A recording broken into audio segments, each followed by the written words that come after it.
All right.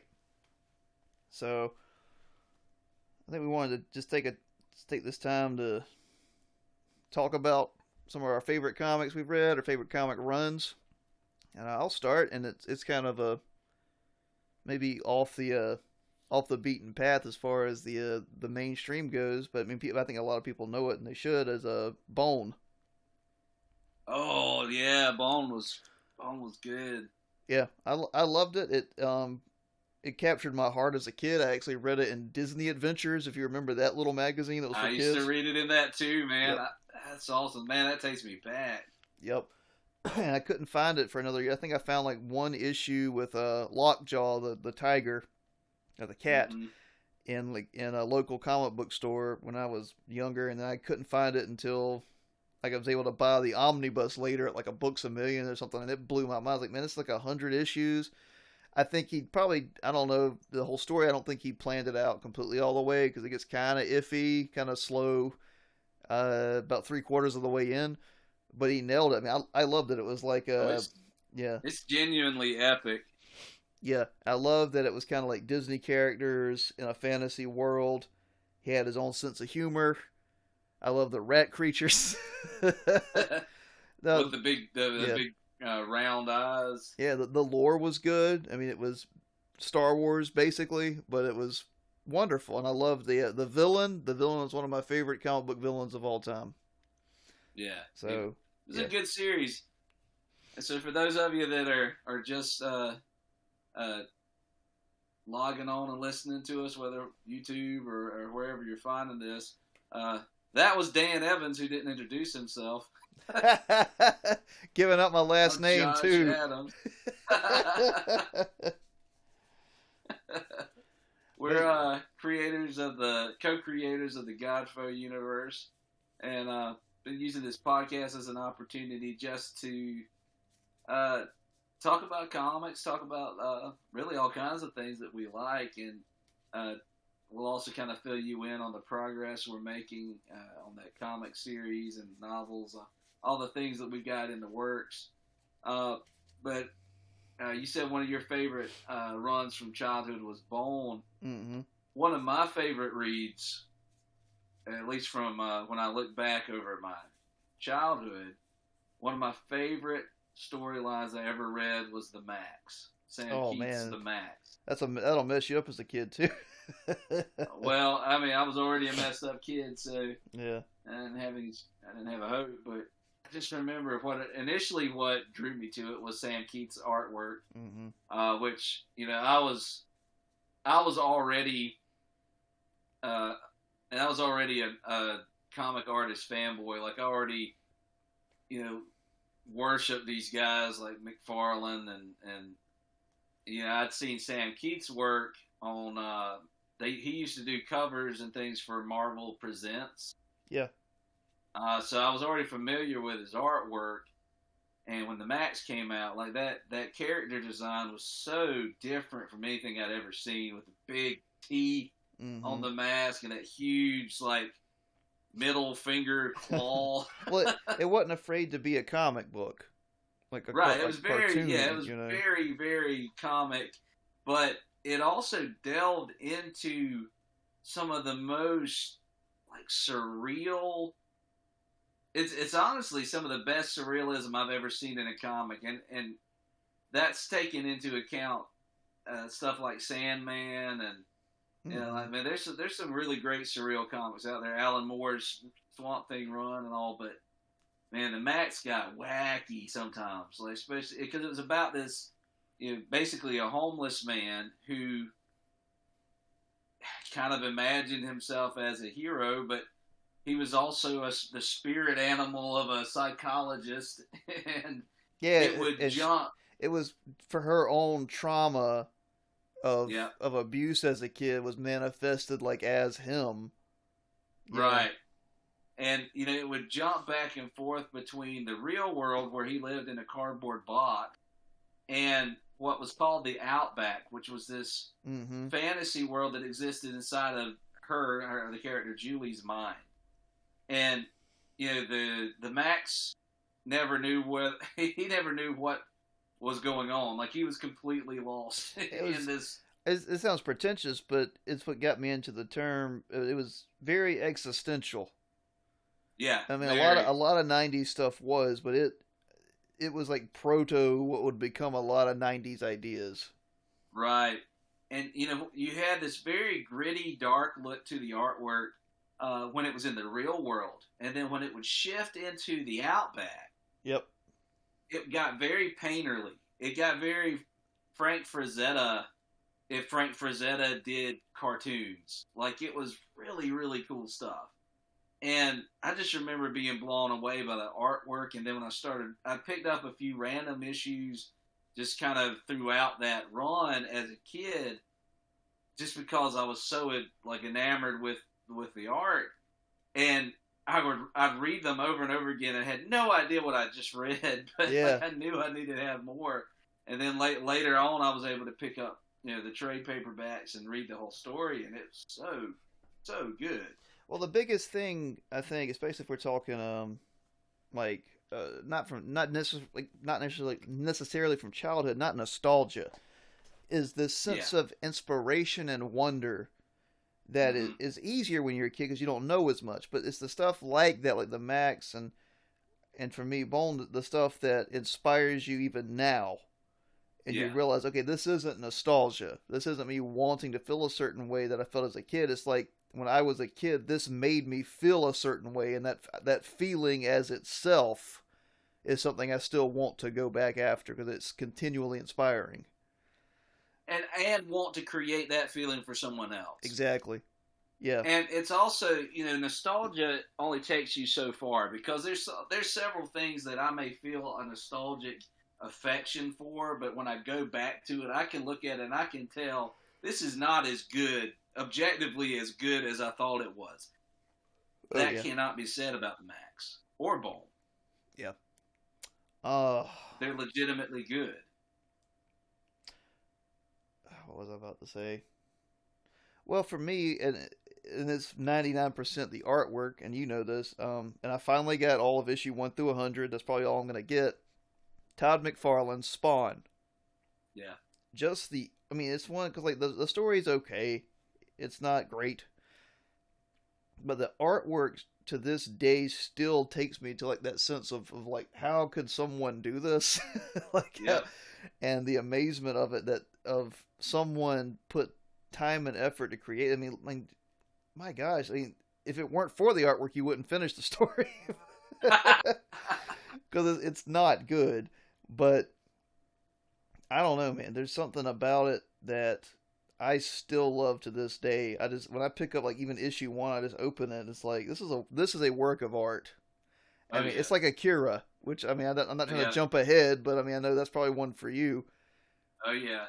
Well, and even just to stay on the McFarland kick for a minute, like I know you responded really big in a big way to Spawn, which I love Spawn too. I had several issues of Spawn. I love the HBO animated series they did. For me, when it comes to McFarland, for me it was his Spider-Man run, because I remember I had I think it was the first 5 issues that were the Torment storyline, where the voodoo witch had had control of the lizard, and Spider-Man was having all these like voodoo inspired hallucinations about Kraven the Hunter with this big gaping hole in his head where he'd been killed, and I just had never seen anything that detailed, that dark, and that just visceral in a comic, at least not in an American comic. And for me, that was my first experience with McFarlane, was that run. And I mean, talk about an iconic way to get introduced to an artist. But good Lord, Well, he made Spider-Man a spider. Yeah, he was the first artist to really contort his form that way. Everybody draws him that way now, but yeah, it's amazing what he did just with Spider-Man's anatomy. He made him a gymnast. Yeah, he made him, actually what he should have been. He wasn't just standing up and throwing punches. He was jumping around and looking like a bug. Yeah, and he would actually like weave webs and like pounce from the web. Like it was really cool, man. Yep. Um, I'm passing it back to you, but I'm gonna go ahead and get me as far as art goes. I would probably guess Akira for you. Oh yeah, yeah, Akira. The my first experience with Akira was probably the same as a lot of people's, was with the anime. Um, I've talked about how like anime back in the '90s was not always easy to find, but the Sci-Fi Channel used to do the Saturday morning anime, and I remember seeing Akira, and just I had never seen anything so brilliant and so detailed. To this day, there's an aesthetic that film created that has never been touched by anything, as far as I'm concerned. And then, last year, I had previously probably run across an issue or two of the Dark Horse run when they reprinted Akira in color back in the day, but it was only like last year that I was able to actually get the box set and read the entire series of the Akira manga. Man, the artwork in that book is on a level I don't think any other work has ever touched. Well, we've talked about this before, and jumping off topic for just a second, everybody, but for both of us and for this new generation, anime in particular and manga have been so very good at capturing ideas and feelings better than American comics. Yeah. Like the aesthetic of them, and this goes back, we'll do a whole other video on Evangelion, but to me, it seems like that and maybe the original Devilman, just they captured this visceral emotion stronger than anything else. And it's insane. Yeah. And, to kind of go off the anime through line for a minute, you think back to, growing up 80s, 90s, there were very, very few American animated shows that on an artistic level could even come close to things that were getting animated in Japan. Yep. We had Batman the Animated Series, which in its own right is a fantastic show. It's one of the best shows ever made. Oh, yeah. Yeah. I mean, just bar none, it's one of the best things that TV ever had. Oh, yeah. But when you look at it from strictly an animation and artwork standpoint, which I love Bruce Timm's style. Yeah, wonderful. He has a very... Yeah, it's a minimalist. Kind of like... Noir. I think they called it... Yeah, Dark Deco is what they used to call it. Yeah. And it works so well for that show. But, you take that and then put it beside Robotech, which was originally Macross, and the character design, the level of detail on the character design, the level of detail in every single frame of those older, even the old anime shows. It was staggering. And then when I opened up, a black and white manga comic for the first time, which I think the first issue of a Japanese comic I ever owned was like a back issue of the Guyver, and nice. Like the artwork, I was like, oh my gosh, it's insane. It looked like fine art that had been etched by like Albrecht Dürer or something. Like, there was so much detail. Well, and if we mentioned this in a previous podcast, I think, but I don't know if we're saying his name right, but Mobius, yeah, and those kind of guys, and like the guys that made it, guys, like the Mad, which I recently found. But if I had seen that when I was 10, or even it blows my mind now. But there were occasional things like that, like some old Conans or something that had that huge thematic epic. And who's the guy that did the art for and his I did know I love, but I forgot it. I've got his book over here and it always slips my mind, but he did Heavy Metal, he did Elric. Yeah. Give me go ahead. Speaking of, give me just a second, I'm gonna go find Heavy Metal. Yeah, speaking of Heavy Metal, I remember going to we had a used books and CDs and record store in town, growing up, and they back in the back corner they'd have comics and they'd have magazines and things like that. I used to pick up issues of heavy metal. I don't know how my parents. I don't know how I got away with it because so much of that stuff was basically pornography. I've never been able to say his name correctly. I don't know if it's Chris Achilleos. I'm not sure how you say it, but I know who you're talking about. See, and it took. But I'm gonna throw this in as a thing. I had seen some of his comics as a kid that I think like my older brother had or his friends had. I didn't know names of artists when I was a kid, But I found in a local bookstore his collection, this big book collection of all his works and stuff. And I opened them up and I was like, oh my God, this blew my mind. And just all the things that he had made that I had seen and didn't know. But I'm saying, I'd have to say him alone, his comics and his work and non-comic work, it blew my mind. It still does. That's why I got it. Well, see, and heavy metal was basically just the American imprint of Metal Hurlant, which was a French sci-fi comic. Man, those artists. Yeah, those French guys for a while were killing it. Incredible stuff.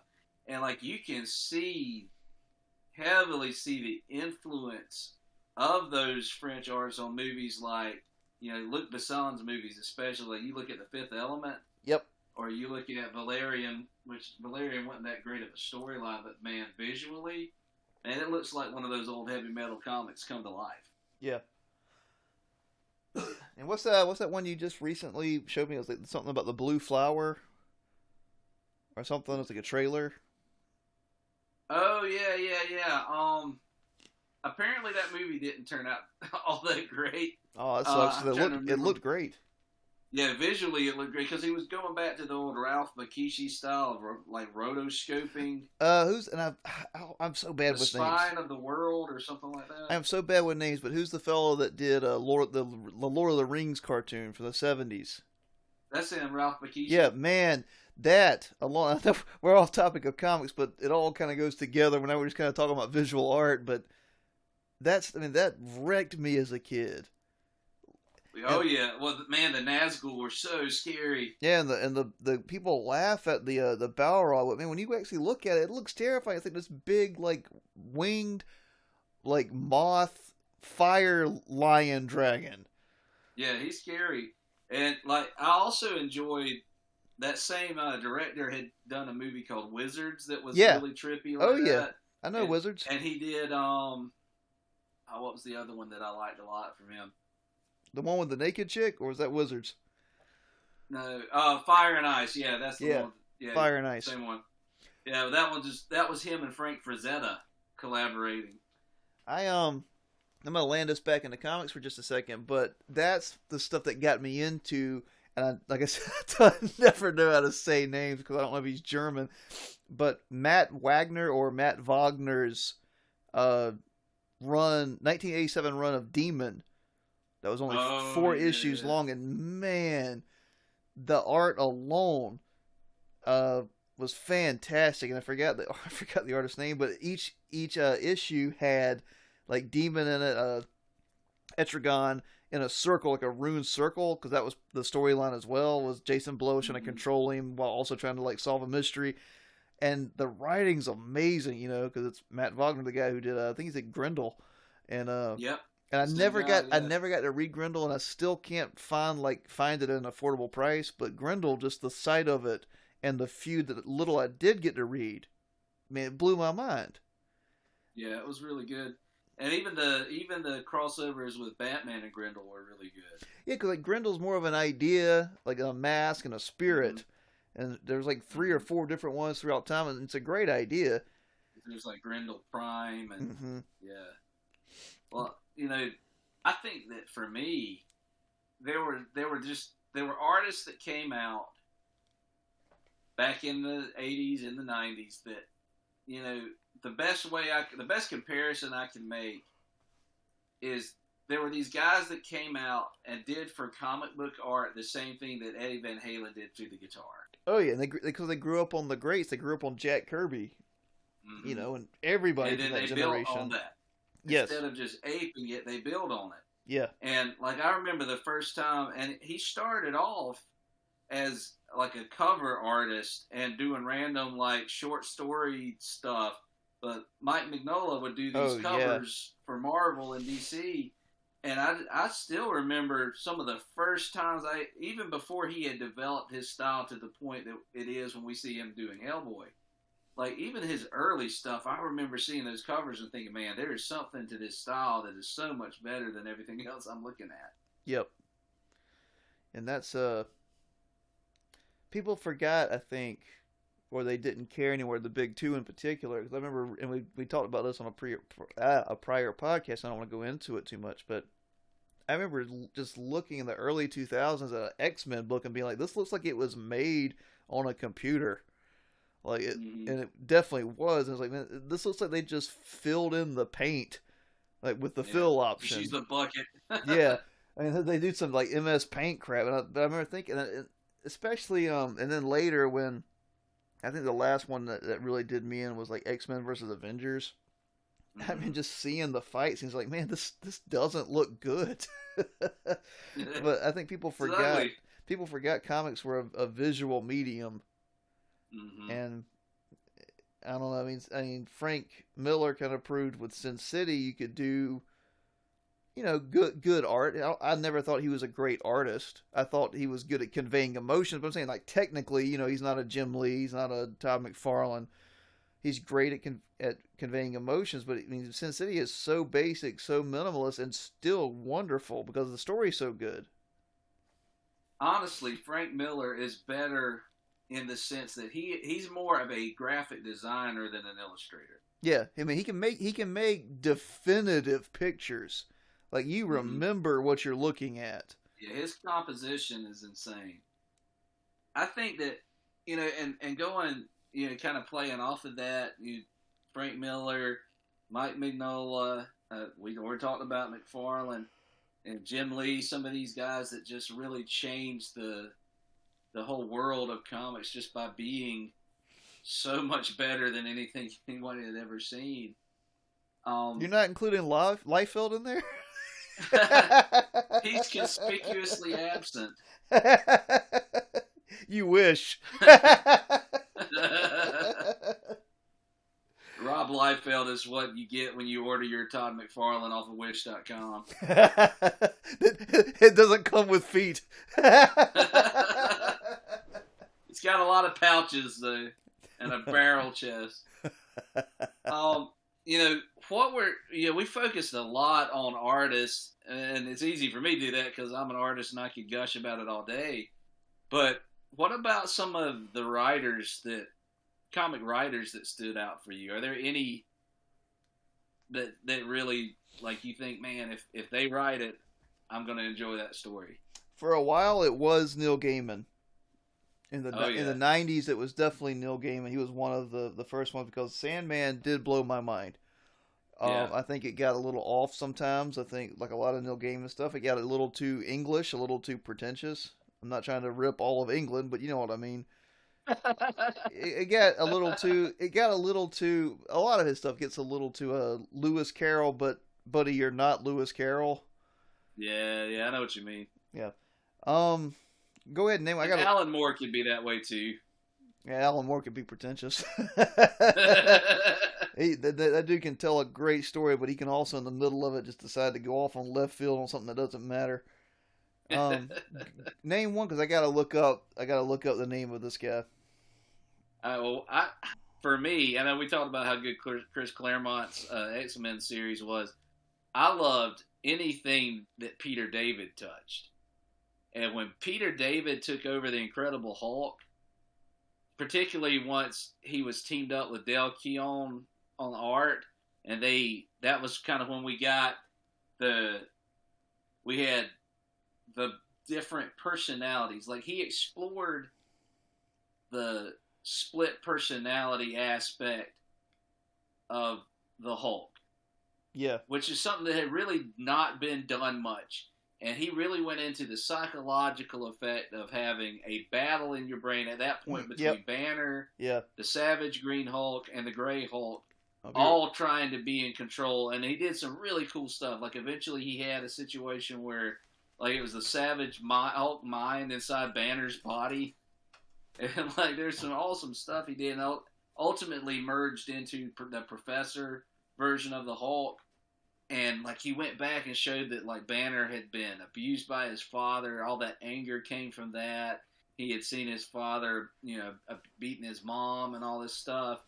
Man, it was so powerful. And I just remember thinking, like, there were stories in comics that were okay, and then there were stories that stuck with you. And that run that Peter David did on the Hulk stuck with me. And honestly, just about anything else he ever touched was solid gold as far as I'm concerned. He was still is a fantastic comic writer. Mine, next in my list was, for as far as writers, particularly when I was younger, and especially, I mean, I still love it now, Jamie Delano, or Delano, Jamie Delano's run of Hellblazer. Mm-hmm. Oh, yeah. My God, like, yeah, that was some good stuff. He's one of the very few, that's where I'll make a distinction. I think Alan Moore and I think Neil Gaiman, as far as their comics go, especially Gaiman's comics, wonderful idea guys. Mm-hmm. And they can land it. Jamie Delano, that Hellblazer run, especially the collection, you can get original sins of it, like in a graphic novel, just to let everybody know. Mm-hmm. Dude, I mean, that's, as far as like a actual technical, practical ability, man, that dude could write. Like, yeah, he was really good, not just at structuring a great story, but he had a knack for some dialogue, dude. His version of Constantine is fantastic. He's funny. He can be cynical, and he's one of the British few comic writers that reverses the idea where he could write it and you wouldn't even need art. Like that's what's crazy. Like, and the art was great on those. Who did that? Was it John Ridgway? No. Maybe it was John Ridgway. Yeah, it was John Ridgway. Okay.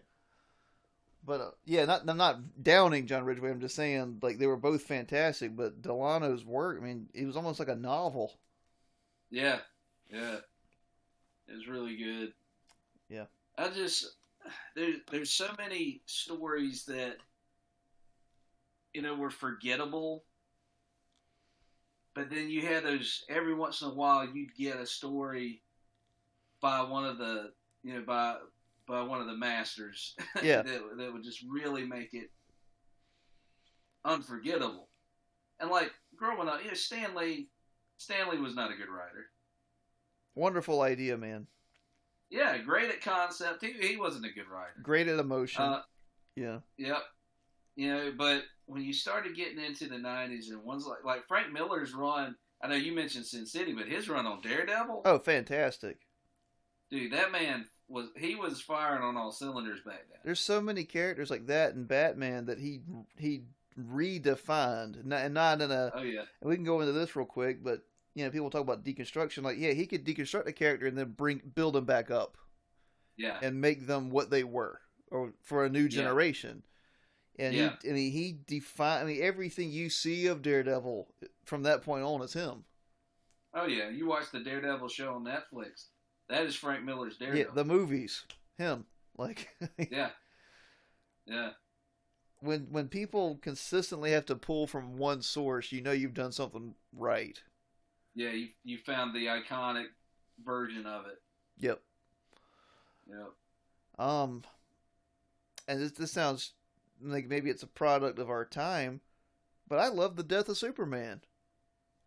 Yeah. I thought it was a great story. Yeah. I mean, it made me cry every time I read it as a kid. I mean, now I still like read it, and of course it's got its hit and misses. It's got Guy Gardner, but it also has Guy Gardner getting his face slammed through a car by Doomsday. Well, it's like was it Mark Waid that wrote Kingdom Come with Alex Ross, right? I think so. Yeah. That was one of the most brilliant things. And of course, the art was insane because Alex Ross is insane. But like, it took superheroes, it took the Justice League, and made it feel like the Bible. Yeah, I mean, it made them godlike figures like they should have been, and it worked. Yeah. It pulled it off. Well, and it did it by honoring them. It didn't it didn't deconstruct. It didn't bring them down to our level. And that's the whole point. It's like, was it Magog was the modern hero? He would come in, he killed the Joker, and everybody loved him. And everybody else said, we're not doing that. We're going to hold our standard. We're going to be above that. And that's what caused the rift. And I mean, didn't Mark Waid, I'm not going to go into the whole thing, but didn't Mark Waid kind of go crazy? Like, I don't know. Didn't he start writing? Maybe didn't he start writing some crap? I don't quote me. I might have him confused with somebody else, but we all go crazy at some point, Dan. I think he we went long enough to become what we hate. I think he went. I could be wrong. Don't quote me on, but I think he went like super SJW and kind of whiny. Twitter. But wicked. Don't quote me. I could be wrong. Like I said, I'm very bad with names. But Kingdom Come, Tower of Babel, Batman, and these are more recent stories, of course. But just to start off, but I mean, I love the Gotham Knights collection of Batman. Gotham Knights was a good story. And I'm saying there's like a whole ton of stories in there. There was like Gothic. There was like kind of anthology-ish. Yeah, they were, and I couldn't find a bad one.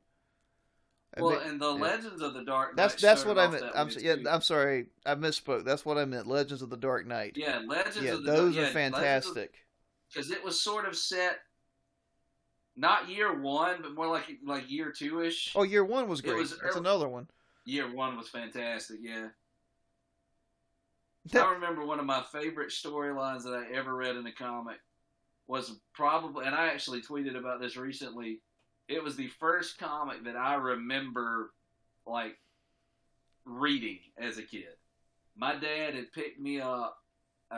It was 89-ish, something like that, maybe, or it might have been early 90s. I can't remember the date, but he picked me up the Incredible Hulk annual.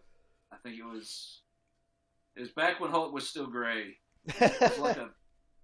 It was part of a three issue or 3-part like crossover with this thing called Life Form. It was this human that had this awful disease. It turned him into something that looked a lot like John Carpenter's The Thing. Like, it was this disgusting monster. Yeah. And it humanized the villain big time. Like you were scared of him and felt sorry for him. And it was begging the Hulk to kill it. Yeah. And they did this. They had this kind of almost just a magical being named Mercy, who when she encounters the situation, she creates this scenario where the Hulk and Banner are separated and have to work together. It was so. I just remember being like, the artwork was really good. But that story was so good, and that was the comic that got. I've read that comic more than any other comic that I own. To this day, I will still pull that issue out and read it, and I'm sure some of it's because it was the first one I ever really read. But and it's still a good comic. It's just a good story. It's a good standalone story that exists within its own little pocket. Well, another one, going back to our original discussion, I mean, thanks for still being here, everybody. And this was when I was a little bit older, but that rejuvenated my interest and really sparked it back up and inspired me, was Michael Turner's Soulfire. And it's another one of those things where the story is, the story is like a 5 to a 6, maybe 7 at best. It's not bad, but his art is fantastic, and it's like hot fairy girls with like wings fighting the future against dragons and magic. Is that Sucker Punch? That's way better than Sucker Punch, but and I mean, that man, first of all, that man could draw the female figure probably better than Jim Lee, which is saying a lot. But Michael Turner's Soulfire, I picked it up and it blew my mind. And like I said, like, it was like just the image of it, going back to artists. I mean, I feel like he had potential as a writer, but the story's very rushed, and you can tell he didn't quite think it all out. But man, because he did Fathom, I think, before that. Oh yeah, I remember that. And man, could that dude draw! It is just brilliant work. I enjoyed. There was a series, and the artwork was okay. Um, the the art would probably look better if it was recolored. Like the color, I think ruined a lot of the artwork, but it was very anime inspired artwork. It's like an Americanized version of that, but I loved the story. There was a series called Crimson. Do you remember that series? I remember seeing it, but I'd never bought it. It started off feeling like it was going to be just another like teenage vampire story, but by the end of that thing, like they had tied in vampires with like Christian and like Christian, almost like Catholicism and Christian mythology in a way. Like you had brought in like the beast from Revelation. Like it ended up being like really epic. And like I remember reading that story, and it got better and better and better and better. And I don't even know if you can find it now, but man, that Crimson was a good storyline. I'm looking it up right now because I know I've heard of this. Oh yeah. I didn't read this, but yeah, this was crazy. Well, the style was overboard.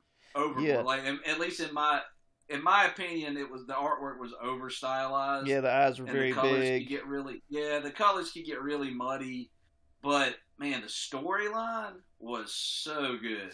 Yeah, I only read it all the way through once, but like I remember really enjoying that storyline. It definitely looks like a product of its time with those colors, man. That's one of the main things that turned me off during that era was how colors looked.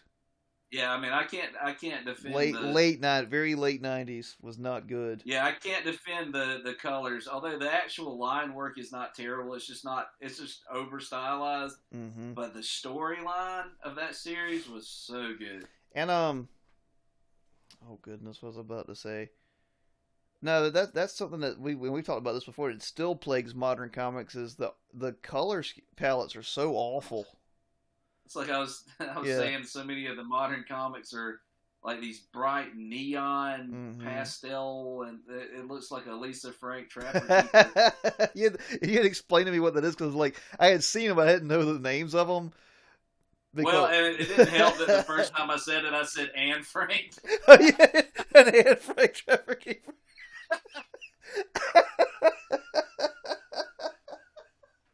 You know what an Anne Frank Trapper Keeper is? It's a Nazi. I wasn't allowed to.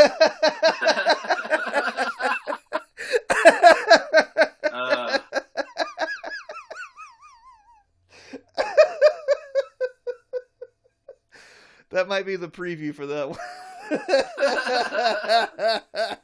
Jeez. She couldn't have a Trapper Keeper. She was poor. She'd probably break it. Go ahead and tell that story while I look at this. I said, for those of you listening, Dan and I were talking about toys that we had or didn't have, or that we wished we had as a kid and all that. So, like, the holy grail of toys that I wanted as a kid was the original, like when the real Ghostbusters cartoon came out, they sold the Proton Pack with it had the gun, and it had like a little pool noodle that would come out of it that you could use to shoot. And man, I wanted one so bad. Didn't have one. Never got one. I had a friend. I'm not gonna name him. But I had a friend when I was a kid that had it. I remember I'd go to his house a lot and we'd play, and like I wanted to use the Proton Pack so bad, and he'd always tell me, he's like, "Nah, you're poor. You'd break it." So he would never let me even touch it. He's like, "Nah, you just break it. You're poor." So he'd make me, like, he'd have the Proton Pack, and I'd have like this old like bent in the middle broom, pretending that was my Proton Pack. Never, like I told Dan, like I think about it at least once a month. The saddest part is it's probably true. I probably would have broken it. You're real life Harry Potter. He's poor. He'll break it. Yeah, You're a wizard, Harry. Yeah, poor Harry. You just break it. All right. That's what happened to Voldemort's nose. Voldemort's nose. Harry broke it. I'm dying here. Getting back on track. Another comic that blew my mind, and I think set the standard for what would become, kind of definitive in the indie circle and even in like abroad. Kabuki. Ooh, Man, I love that. It's like a dessert, like to get through it, because there's so much in it, and it's so rich, and every page is a work of art, and the story is great, and it's like, and it's told out of sync, and it's one of it's like Pulp Fiction, where it's like definitively from the 90s, but the good part of it. Right. Everything that did work about that stuff. That, and I'll pass it back to you because I got one more I want to go through, and maybe some others. Let's see. I'm trying to think back. I know that I can go if you need to think. Well, no, I always we mentioned Elseworlds at one point. Yeah. Previously, I remember I had an Elseworlds storyline where, it was kind of like a riff off of Marvel's What If. Mm-hmm. They did this one shot where it was basically what if Clark Kent had become Batman. Oh, nice. And I still have that issue somewhere, but like it was the artwork was really good for one. The design was really cool. The way they merged the Batman and Superman costume into one thing was really good. And it was basically Batman, but with Superman's powers. Oh, wow. And it was so cool. And Lex Luthor became the Joker. Oh, that's great. And it was just this one-shot storyline, but you could tell that it wasn't done cheaply or quickly. Like they actually, the people, whoever made it, I'd have to dig through and find it to know who the artists and writers were, but whoever got that job, whoever like pulled that ticket and said, "Oh, you got to do this," man, they ran with it and made such a cool story that, man, I wish like DC, if they've been doing all these animated projects, like they did Gotham by Gaslight, like if they were to just pick a random thing that I would love them to animate, it would be that storyline. It would be such a cool movie because, man, it was really neat seeing those two characters merged into one. Man. This is a which I don't care if people don't like it. It's more of a controversial one, and I never finished it because it was so much and such a slog, but one of the defining inspirations for me, not that I wanted to emulate, but to be like, wow, comics can be that, was the later Cerebus. Because he would just have like entire side pages of dialogue of like a story, and then this great artwork in the middle. And to me, it was transcendental of what a comic could be. Even if I had no idea, even if I had no idea what was going on, like he would have entire sections of like the Bible, like just going on there, and then it was definitely an experimental format for comics. Well, and say what you want about him. Was it Dave Smith? Dave Sim. Jeff Smith is who did Bone. I get them their names confused, even though they hate each other. But Dave Sim, man, say what you want about his opinions on women and gender and life and his politics, but man, the dude was brilliant, at least as an artist, in what he did. And like I said, people got kind of mad when basically he was just rewriting the Bible or just writing his thoughts and then illustrating it. But I mean, just seeing that like artistically, it blew my mind. Yeah. Yep. I remember another run that I enjoyed, and I'll be the first to admit that like objectively, this is like junk food for your brain. Like there's nothing of real value, literary value to it. but it was a lot of fun to read. Were the first couple of miniseries of Lobo that Oh Simon man, Beasley did. yeah, Lobo's cool, man. Dude, Lobo, not only was he awesome looking, and like the fact that Jason Momoa is Aquaman instead of Lobo is a crime against humanity. But just how funny it was. Like, it just was so irreverent and... Yeah, people understand that Lobo was Deadpool before Deadpool. Yeah. I mean, it was basically... It was basically DC's way of taking the piss out of Marvel. Like, it was pretty much their way of making fun of all the extreme, stuff. Like, man, Lobo was like, he was the epitome of toxic masculinity. He had the huge skull, like Danzig looking skull codpiece, and called himself the main man and all. But man, he was great. When I was a kid, it was cool. Yeah, it's still cool. Well, you stick with that. I mean, like he came out in like the '80s. I mean, which is kind of crazy for the time. But I mean, you know what it is, and you stick with it. You don't try to make it too serious. Well, see, as long as they leaned into that, it worked. When they did the New 52 stuff, they retconned him and made him basically like Jack Sparrow, and he's like a pirate and skinny, and it was stupid. Yeah, who cares? That's just like the Garth Brooks, Chris Gaines version of Lobo. It's terrible. But yeah, I just like Lobo, the Simon Beasley art and all that stuff, man. I just loved it as a kid.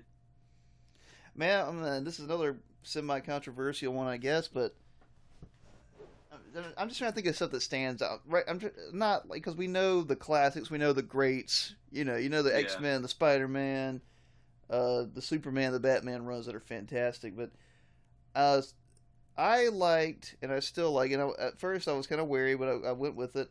I love Nightfall, and going from Nightfall, I loved Azrael as a character. I think he got the worst introduction of any comic book character maybe ever. They did not handle his introduction well, but I loved the idea of him, and I loved his design.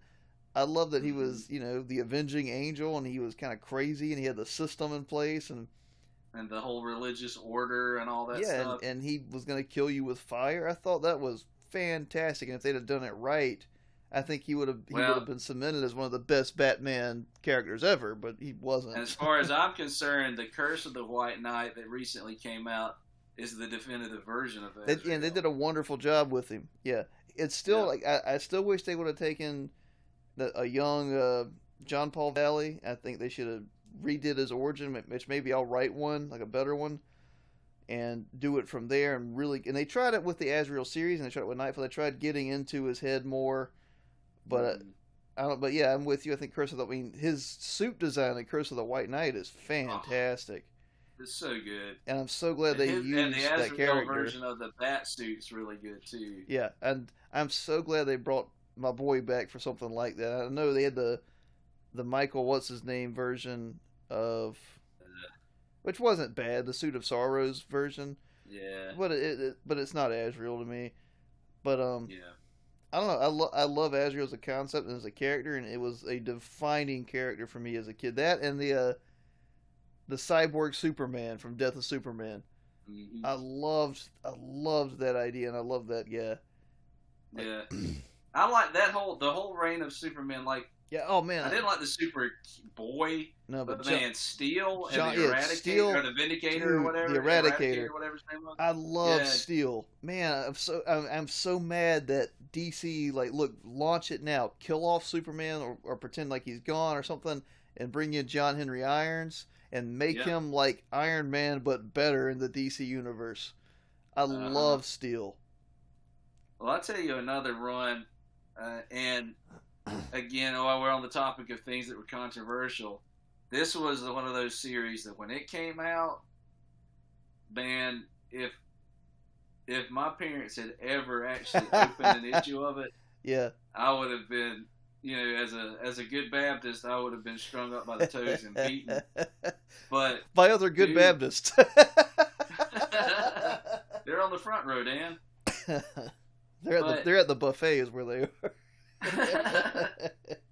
But it was a jam up good story and hilarious, and it felt dangerous in the way that the first time I ever heard Appetite for Destructions was Preacher.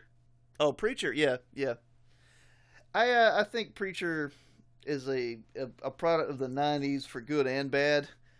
Like some of it's so just dumb. Yeah. But when it's on, it's on. Yeah. Yeah. And even the dumb stuff, man, I'm okay with it. Yeah. As a whole, it gets so weird. Yeah. And hilarious and just batty, and it's a crazy thing. But the run, which I think it's like the second run when they collected them in the graphic novels, where it's him going home to face his family. One of the best things ever in comics. That's fantastic. Yeah, it was great. Yeah. And I love Cassidy. Yep. Great character. Irish vampire. To me, it had some of the same flaws as Sandman, where it would introduce ideas and do nothing with them. And it did have a little bit of that. But it was also one of the first to try something that was that different. Yeah. So I can forgive some of those flaws just because they were trying something new. Yep.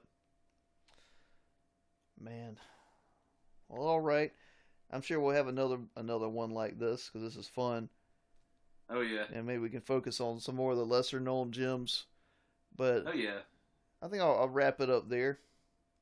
Sounds good. But thanks for hanging out with us, guys. Be on the lookout for the launch of our Indiegogo. It's going to be I think we're going to call it the Godfoe universe, and just go as that. Yeah. And it'll include two comic series. One of them is 12 chapters and 300 pages, basically, or close to 300 pages. The other one is 6 chapters and will be about 150 to 200 pages, and a complete novel that also goes along with it. And if you want to know more about our universe, we'll have some lore videos up, and I'll probably have some before we put this up. If not, check out the first podcast. And if you like stupidity on Twitter, follow us both there, and you can actually find some of Josh's art there and on his Instagram. All right.